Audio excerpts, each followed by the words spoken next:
As designers, we really struggle a lot of the time to find inspiration, find something that's current, pushing the barriers, pushing boundaries.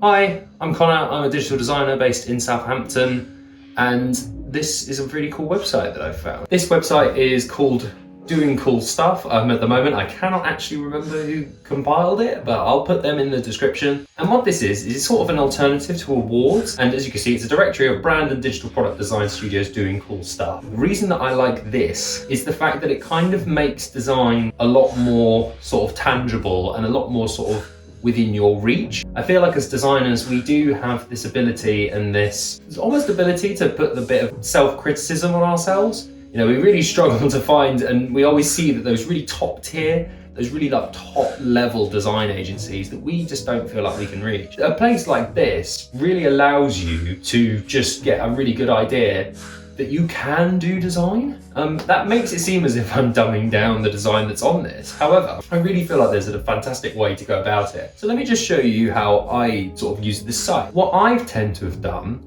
is put brand and either put, because I'm obviously based in the UK, I'll put UK. You can either put like small or extra small.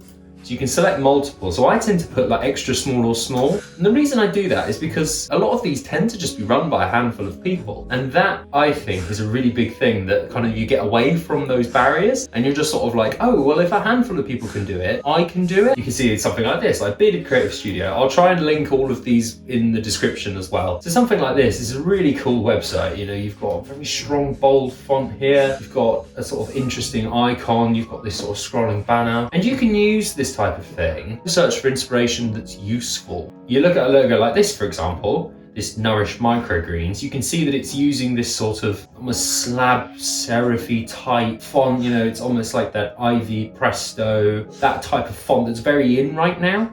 So you can see, oh, okay, that's a really interesting color. That's an interesting font choice. Maybe I hadn't thought of that before. And you can scroll down and you can see, maybe you've got something like this logo, for example, the Honest Bob one. You can see those elements of like the typeface they've used is almost slightly imperfect. And then the icon that they have alongside that is also got that type of imperfection. And something like that you can take away and be like, okay, if I'm trying to introduce more texture into a brand, you could look at that and go from there. So all of these elements you can take from a website like this. It's actually a really cool website. I'm going to try and save this one for when I'm back at work. But if you continue to go through, for example, let's see if we could try and find one. Oh, actually, this is one that I've come across before called Read Words. Read Words is actually a verbal branding copywriting agency. I've now been able to find the branding studio that did that.